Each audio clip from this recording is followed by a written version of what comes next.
for you. Okay. Now, can you hear me? Yes, Bhante. Yes, Bhante, we Yes. can. Yes. Yes, Pandey. All Right. right. Let me start. Start.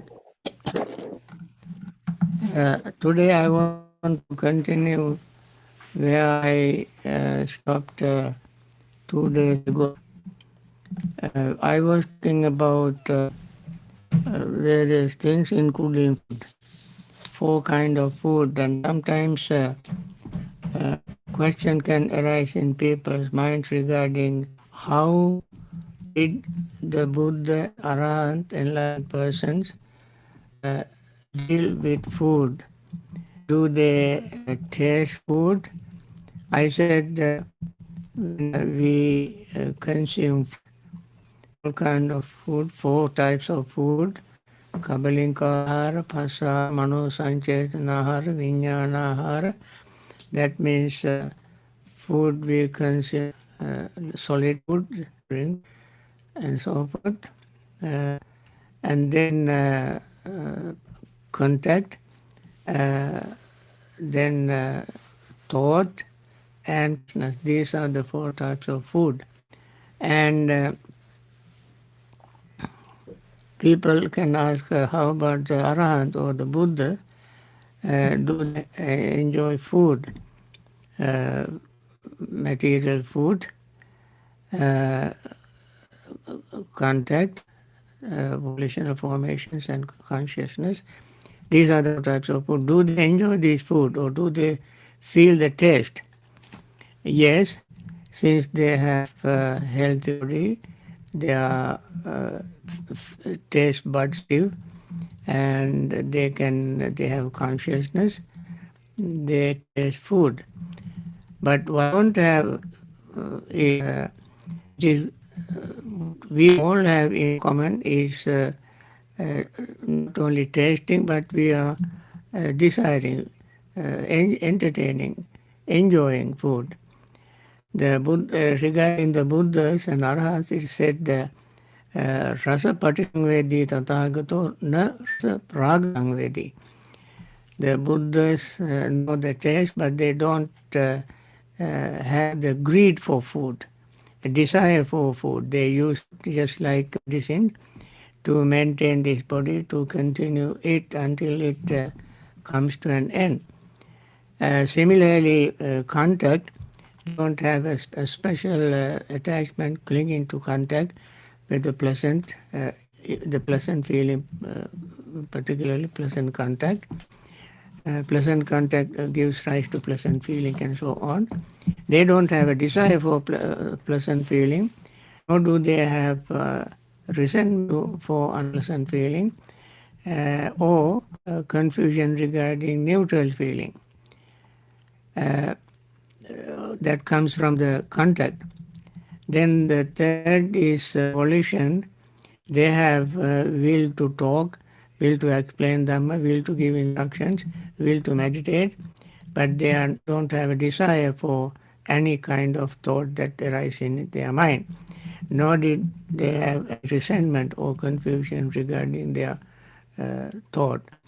Similar consciousness, they are fully conscious, but they don't have desire, resentment, or confusion with regard to consciousness. And this we must keep in mind whenever we talk about material food and mental food. One material food, other three are mental food. Material food is what we consume to maintain the body. Others are contact, uh, uh, thought, and consciousness. These are mental food. Now, today I want to continue the way how consciousness lead to mentality and materiality. Uh, when we talk about mentality or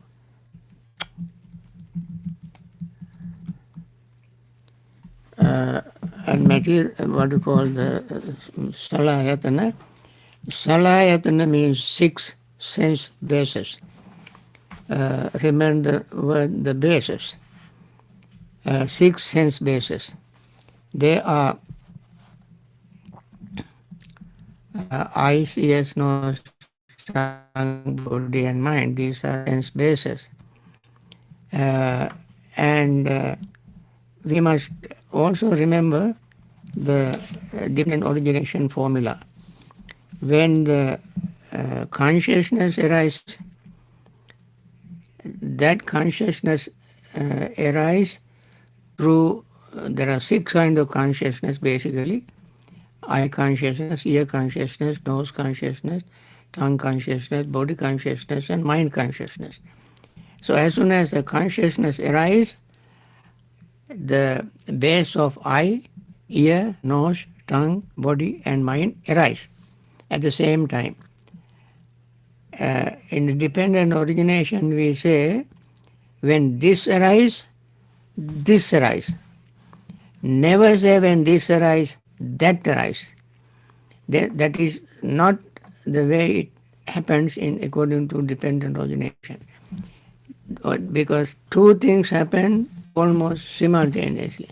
As soon as the consciousness arises, at the same time, eye base arises, ear base arises, tongue base arises, body base arises, mind base arises as soon as the consciousness arises.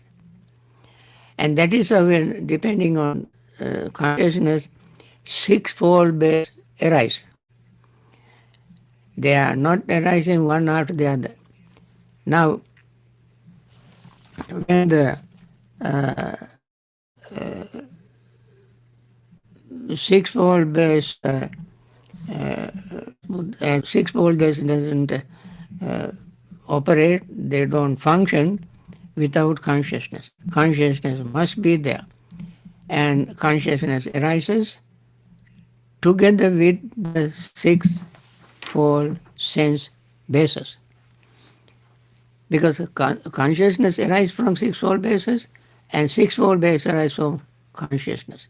And therefore these are two mutually supportive factors.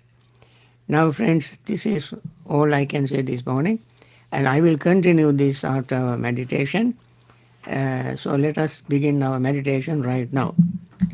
You go to the screen and see your Metta recital. I don't think you have forgotten it so quickly. Only one day we could not get it, and therefore I don't think you have forgotten. Let us begin with sit in a comfortable posture, compose yourself, and begin to say or, or have this thought of metta mind. May all beings be happy and pure. May all beings have happy mind, whatever living beings there may be, without exception, weak or strong, long, large, medium, short, subtle or gross, visible or invisible, living near or far, born or coming to birth, may all have happy minds. Let no one deceive another, nor despise anyone anywhere, neither anger nor ill will should anyone wish another. As another would risk all life to protect her own child, even so towards all living beings, one should cultivate a boundless heart. One should cultivate for all the world a heart of boundless and friendliness, above, below, and all around, unaltered, without hate or resentment, whether standing, walking, sitting, lying down or whenever awake, one should develop this fullness. This is called daily dwelling here, not falling into erroneous views, but virtuous endowed with vision, remove desire, sensual pleasure. One comes never again to birth in the womb.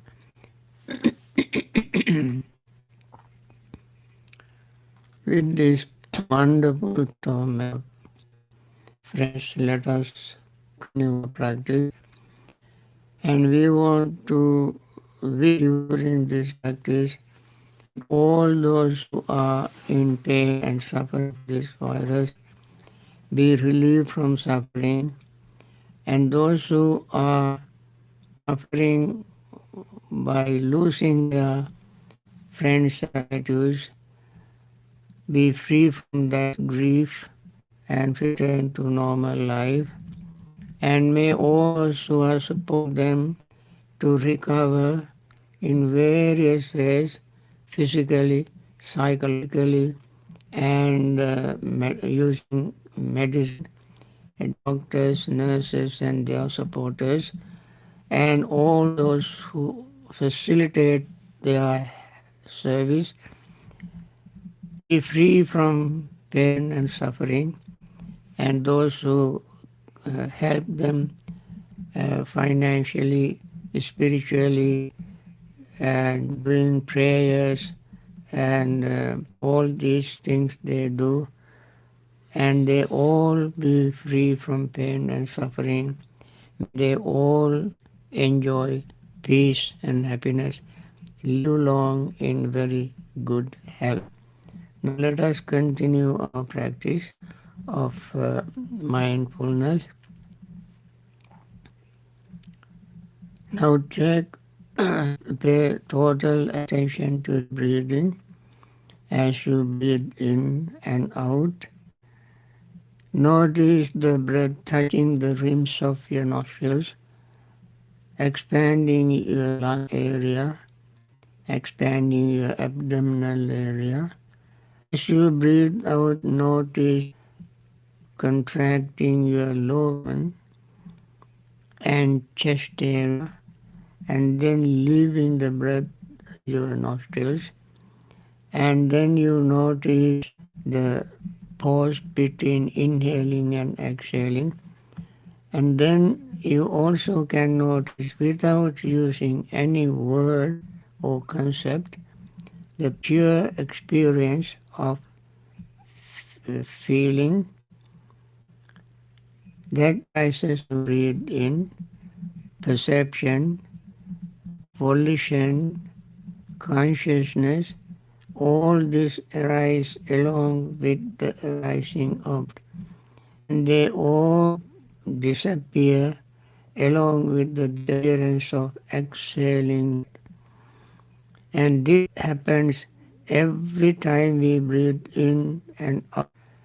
And this shows that there is nothing stagnant, thing stays, everything is moving, changing in a state of flux. And then there is nothing to cling to, and that is exactly Buddha said in Satipatthana Sutta, Anissitocha viharati. Without clinging to anything, one continue the practice.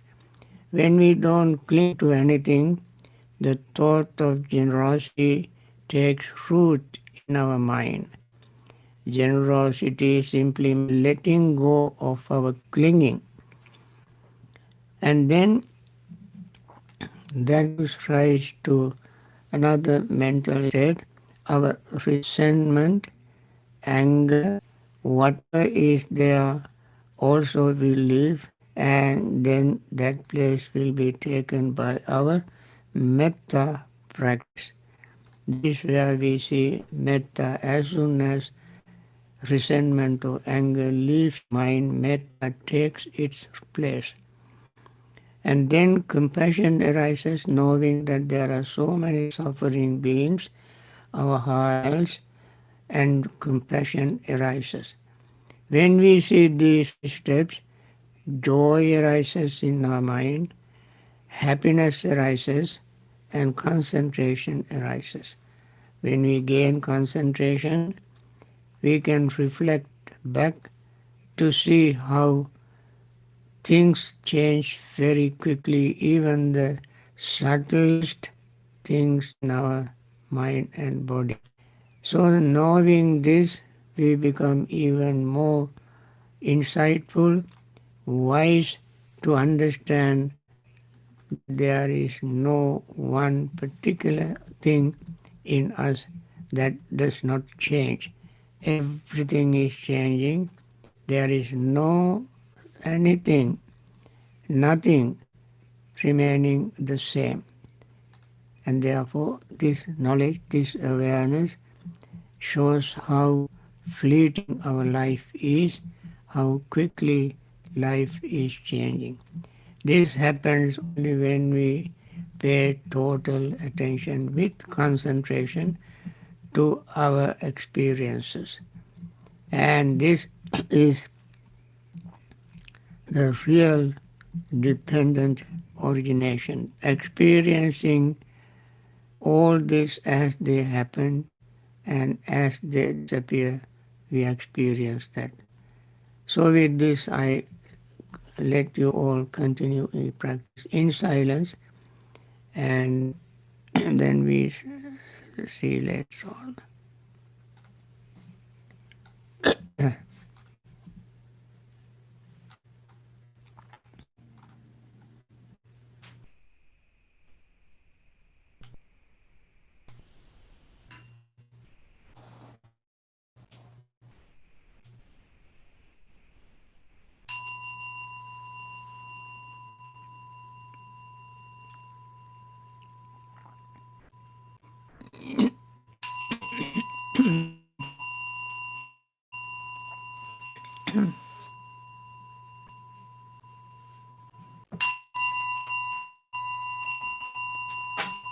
Dukkha patta niddukkha bhaya patta nibbhaya soka patta nisoka hontu sabbe pipanino.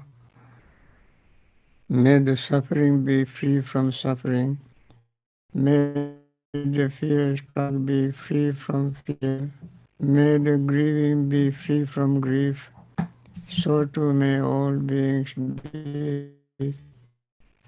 Once again, friends, this is our very earnest wish. We all want to make this wish for all those who are suffering from this disease, this sickness, this virus, and those who are supporting them be healthy and strong, and those who are suffering from or grieving the death of their departed ones, may they be free from that grief, understanding the Dhamma, the true nature of existence. Everything is constantly changing, and they all are impermanent. That is what we are practicing every day, and we must dwell upon it all our life and take the Dhamma very seriously into our heart to console ourselves and be free from suffering. Now I want to continue this talk on dependent origination. I started talking on sixfold base, and sixfold base arises as soon as consciousness arises. You see, for instance, when in the mentality and materiality group, I believe you remember uh, contact, feeling, perception, volitional formations, and attention. When contact arises as a fact of mentality, that contact arises through eyes, ears, nose, tongue, body, and mind. Eye contact, ear contact, nose contact, body contact, touch, mind contact, and tongue contact, and so forth. And therefore, the very moment contact arises, these sixfold bases also arise at the same time. Only you can notice when eye contact arises, at that time the consciousness of I arises. When ear consciousness arises, consciousness of E arises, and so forth. Consciousness arises from the six-fold basis. Six-fold basis arises from the consciousness. And therefore, they are so interrelated and mutually supportive factors. Now, however, we don't say contact, we don't say I, ear, nose, tongue, body, and mind. Contact is contact. But the contact, in the contact, there is consciousness, there is the particular sense base at the same time. How can we understand this? Suppose you drink milk. When you drink milk, you in the milk, from the milk, we make yogurt, cream, cottage cheese, protein, and ghee. When you drink milk, you don't say, I drink cottage cheese. You simply say, I drink milk. When you eat cheese, you don't say, I drink milk. You just eat cheese. Although yogurt, cream, cottage cheese, and protein, all are, and ghee, all are in milk. When you consume one of them, you call it that particular thing by that name. When you apply butter on your toast, you don't say, I apply milk. You apply cheese. So you identify that particular thing by name. By name. Cheese is in milk, but you you must have a way to identify it. So mentality comes. Cheese is materiality, it's a form. Milk and so forth, all this are material. But you identify them by their name, and therefore it is mentality. So when you contact cheese, you say, I contact cheese. And you don't say, I contact milk or butter. So this is how the dependent origination we must understand, because it is very wonderful when you can say logically, since all these are in milk, when you drink milk, you can say, I eat yogurt, cheese, cottage cheese, protein, vitamin, ghee. You can logically prove that you take all of them. But in reality, you don't give your child cottage cheese.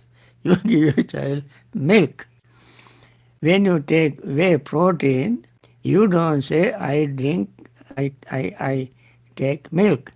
You call it whey protein.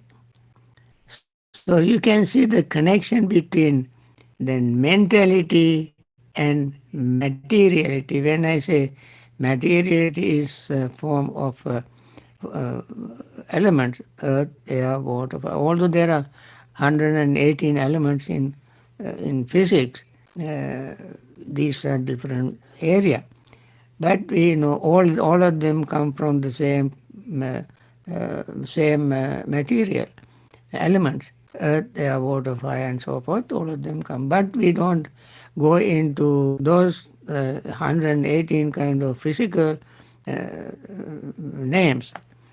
But we simply say primarily earth, air, water, fire, and depending on their characteristics, we call that particular thing such and such. So you can see the connection between mentality and materiality. However, this refers particularly to living beings, since the consciousness is involved. In the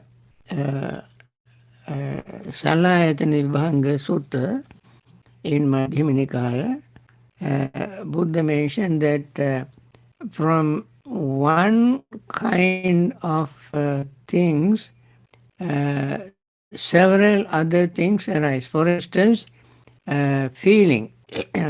From the feeling, I said feeling is mentality. And senses are materiality. But sense bases also material. The feeling is one of the five mental factors. Then these five mental factors can arise, at least one of them can arise, all others are related.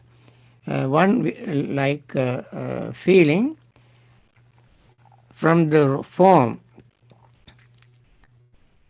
I, visual objects, I consciousness. Now I consciousness is mentality factor. Then arise another mental factor, contact, because of the combination of these three. And then arises feeling, pleasant, unpleasant, or neutral from one object, that is the material form. Uh, and this form, from this seeing this material form, when pleasant, unpleasant, neutral feeling arises, one can use this as an object of meditation. So this is a dependent origination is something, not something totally different from meditation. When we meditate, we it very clearly. When the pleasant, unpleasant, neutral feeling arises, uh, they also divided into two groups. Uh, they are called pleasant feeling, what is called gehasita, sukha. That is the pleasant feeling with the underlying tendency of greed. And pleasant feeling without an underlying tendency of greed. That is called nekkammasita sukha. Nekkammasita happiness. That means, as I mentioned, that Buddha tastes food, although he feels the taste, he does not have the underlying tendency of greed. And that feeling is called nekkammasita sukha, happiness. Now, similarly, when unpleasant feeling arises, say for instance taste, then if it is with underlying tendency of resentment, naturally unpleasant feeling has underlying tendency of greed or resentment or anger. That is called gehasita dukkha vedana. Gehasita means belonging to down to earth and that which continues samsaric existence, and underlying tendency of resentment is there. And when unpleasant feeling arises, if there is no underlying tendency of resentment, it is called nekkamasa. Nekkama is renunciation, letting go. You let go of your resentment and you just feel the unpleasant feeling. Then, if the neutral feeling arises with underlying tendency of confusion because of the ignorance, then that neutral feeling is all upekha in Pali, upekha. Sometimes it is called neither pleasant nor unpleasant feeling, but in this case, in this discourse, it is called upekha. Upekha means impartial, indifferent, unbiased feeling. If, however, if it is with the confusion, then it belongs to uh, Gehasita Upekha. When it does not have underlying tendencies of uh, confusion or ignorance, then it's called underlying the upekha, nekhamasita upekha, because you have let go of a confusion. Now, we can use these six kind of feelings as an object of meditation. How can we do that? And that also is we can see the relationship. Uh, Relationship is when the desire as its underlying tendency of greed. You can see it happening at the same time. Uh, Not desire arises one time and underlying tendency of greed arises another time. As soon as underlying desire arises, at the same time underlying tendency of greed arises. So one who meditates and sees this nature, that person let go of desire or the pleasant feeling with underlying tendency of greed and remains nekhamasita or pleasant feeling of renunciation. And then how can he do that? Does that? When one sees an object with eyes, that person, if it is unpleasant now, the pleasant now underlying tendency of greed is eyes. Or if the pleasant person thinks of something that the person experienced in the past, which was very pleasant, joy arises in his mind with underlying tendency of desire. Or if he is going to have something very pleasant in him, and underlying tendency of greed can arise even in future. So the person seeing this, seeing the danger of underlying tendency of greed, he abandoned it. When the person sees the same object, if resentment arises, he understand that, and he let go of that resentment and develop underlying tendency of even unpleasant feeling, knowing that is very interesting thing. He sees the same. Remember, I mentioned about food. We all enjoy food. We all consume food, but enlightened person does not have underlying tendency of desire for greed. Similarly, when somebody sees an object, it is unpleasant, and yet the person understands the danger of resentment of that unpleasant sensation, so the person let go of that unpleasant experience, like memory. It, Currently, when he sees unpleasant objects, he let go of that greed, underlying tendency. Similarly, if he remembers something that happened in the past, and he would let go of that underlying tendency of resentment.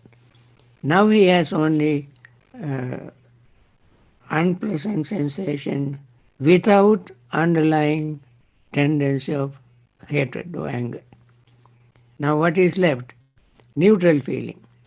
When the upekha, ordinary person, when he sees something, when he remember in the past, he would be he could not get it, and he had some disappointment. He would be confused.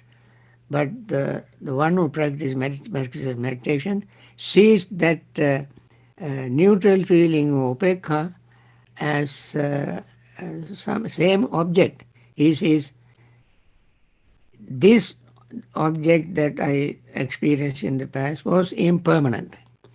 What I am experiencing is impermanent. Therefore, there is no difference between that experience and this experience. So he understands underlying tendency of confusion and let it go and maintain the neutral feeling of upekha without underlying tendency of greed. Now what he has is only uh, happiness, unhappiness, and upekha or neutral feeling without greed, hatred, and delusion. All that's all he has. Now he sees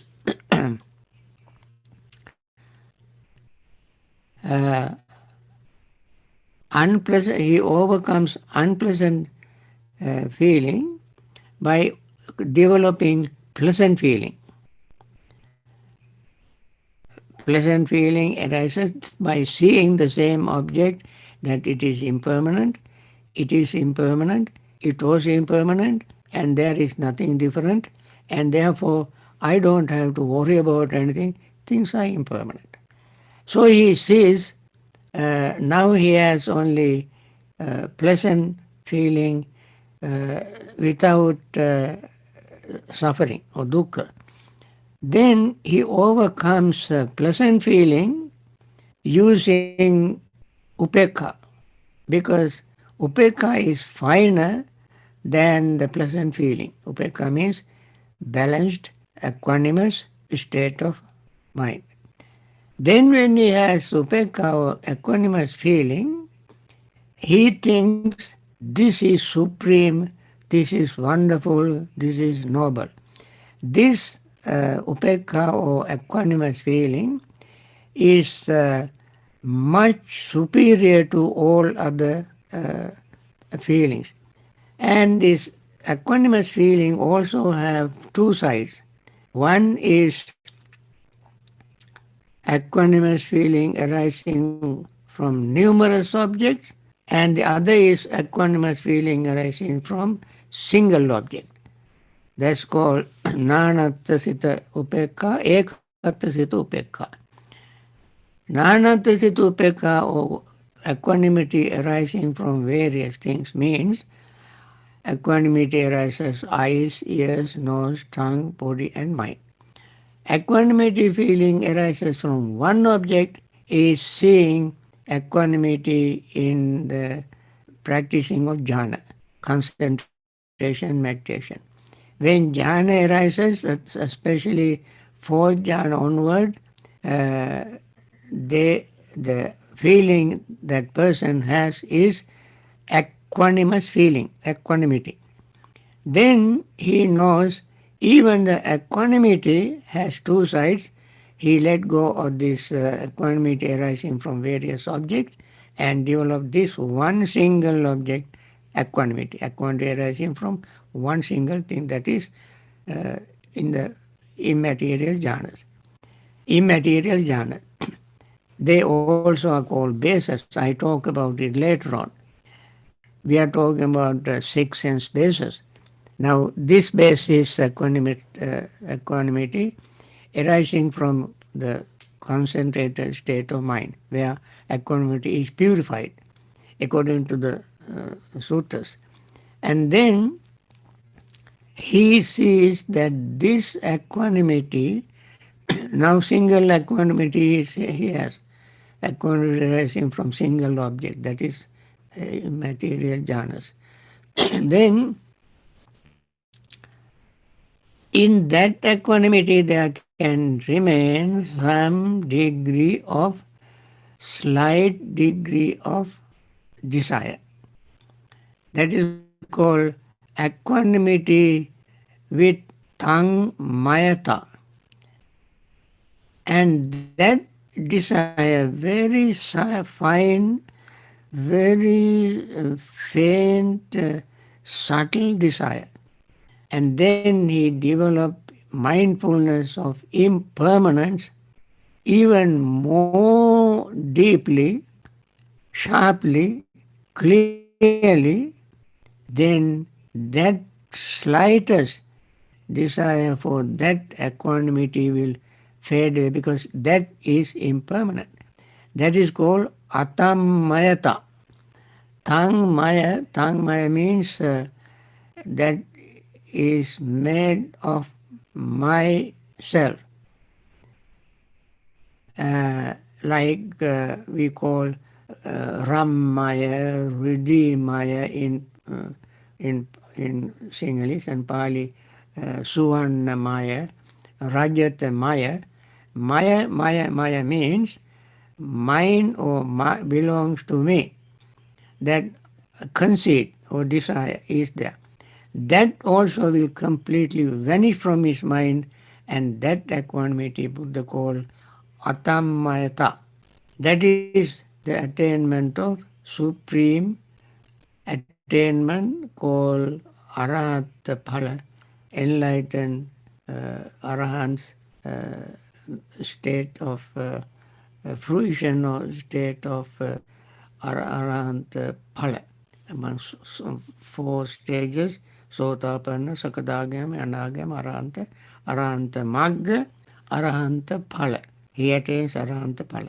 When he attains that, even the slightest desire would completely vanish from his mind, therefore he will not have it. So when he consumes food, how can there be any desire in him? When he sees any object, how can desire be there in his mind? When he hears sound, smell odor, and taste food, touch something, and think of Dhamma, he does not have anything in his any desire in his mind. So he is the one who can use the Dhamma, who can talk on the Dhamma without becoming attached to Dhamma. And that, as Buddha mentioned in Alagadupama Sutta, Kullupama Bhikkhave Dhamman Desemi, Nitharanatthaya Noganatthaya. Because I teach the Dhamma only to cross over the body of water, but not to cling to it. So he said, Dhamma Bhikkhave Pahatama Pageva Adhamma. Because we must let go of Dhamma, Saddhamma, good Dhamma, let alone wrong Dhamma. So even good Dhamma we have to let go. And that is why Buddha said, Yodhet maram panyayudena jitanchirake anivesanosia. You use the wisdom weapon to defeat the Mara's army. Use the weapon of wisdom, sword of wisdom, to fight the army of Mara, fight the battle with the army, battle of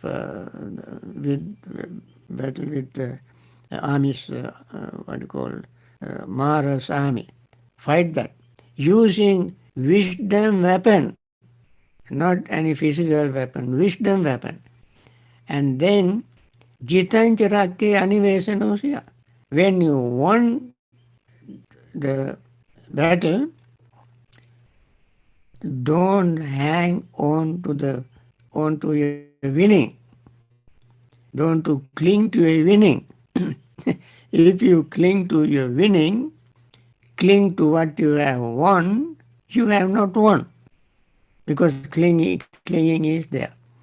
And therefore Buddha said, when you use the wisdom weapon to fight the Mara, don't cling to what you have won. Just like I said, when you practice meditation, you see impermanence.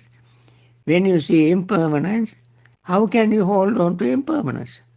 Because it cannot happen.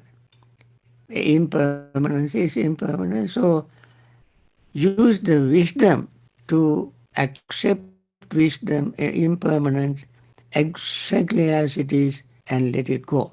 So you can see the consciousness, depending on consciousness, sixfold base arises. Depending on sixfold base, consciousness arises. When these two combine together, so many things happen, and all of them we can use using, seeing how they arise, dependently arise and dependently they pass away. So, with this, I want to conclude this today's talk.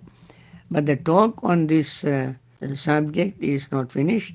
I will continue it tomorrow if Zoom works like today. With this, friends, I want to uh, end this morning's talk. And I am very glad that you all came and participated in this meditation and listened to this little talk. And we all acquired great deal of merit. That means we all cleansed, purified our minds by listening to Dhamma, focusing our mind on Dhamma, and understanding Dhamma, and using it for our development, mental development, and relieving ourselves from samsaric suffering. And with this wonderful moment, let us wish once again that all those who are suffering from this COVID virus be free from suffering. All those who lost their relatives, friends, and they are still grieving wherever they are all over the world, may they be free from that grief. And there are many millions of people supporting them and sympathizing with them and helping in many different ways, facilitators, doctors, nurses, and their supporters, and those chemists who are trying to find some vaccine to reduce this virus and perhaps wipe out from the earth, and all those who are making decisions to help them.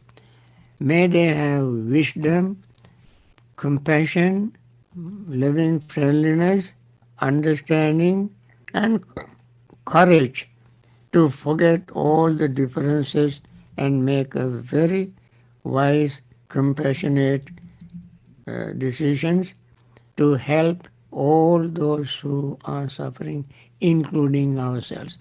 Thank you very much and see you tomorrow again.